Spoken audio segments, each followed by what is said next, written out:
بحریہ ٹاؤن کی 6 کمرشل جائیدادوں میں سے ایک نیلام 2 کی مشروط بولی وصول۔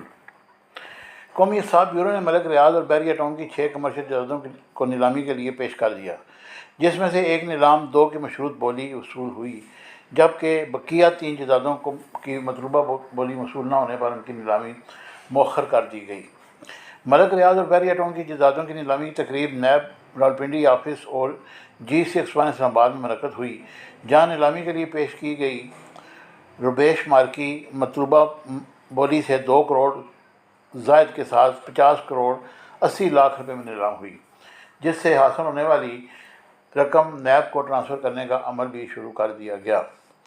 بحریہ ٹاؤن کی جائیدادوں کی نیلامی سے متعلق نیب اعلان میں بتایا گیا کہ بحریہ ٹاؤن کے کارپوریٹ آفس 1 کے لیے 87 کروڑ 60 لاکھ روپے، جبکہ کارپوریٹ آفس نمبر 2 کے لیے 88 کروڑ 15 لاکھ روپے کی مشروط بولی موصول ہوئی۔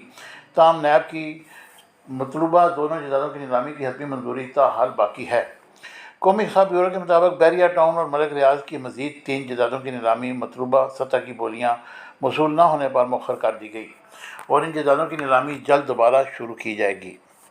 خیال رہے کہ جن جائیدادوں کی نیلامی کی جا رہی ہے ان میں بحریہ town corporate office 2 plot number D7 park road بحریہ ٹاؤن فیز 2 راولپنڈی شامل ہیں، اور نیلامی میں plot number E7 park road بحریہ ٹاؤن فیز 2 راولپنڈی بحریہ ٹاؤن کارپوریٹ آفس بھی شامل ہے۔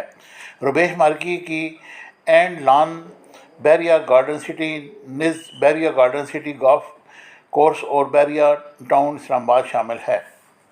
واضح رہے کہ رواں برس مارچ میں قومی حساب بیورو نے بحریہ ٹاؤن کراچی، لاہور، تخت پڑی، نیو مری، گولف سٹی اور اسلام آباد میں کثیر المنزلہ رہائشی اور کمرشل جائیدادوں کو سربمہر کر دیا تھا۔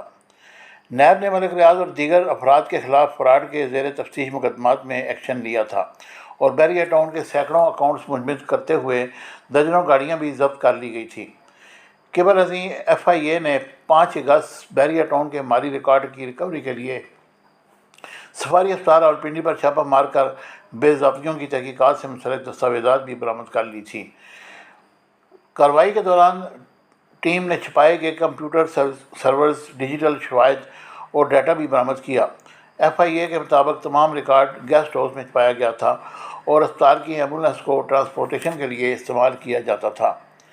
6 اگست کو وفاقی وزیر اطلاعات عطا تارڑ نے اپنے ایک ویڈیو بیان میں دعویٰ کیا تھا کہ FIA کے بحریہ ٹاؤن راولپنڈی کے اسپتال پر چھاپے کے دوران 1 ارب 12 کروڑ کی منی لانڈرنگ کے ثبوت ملے ہیں، جس پر مزید تحقیقات جاری۔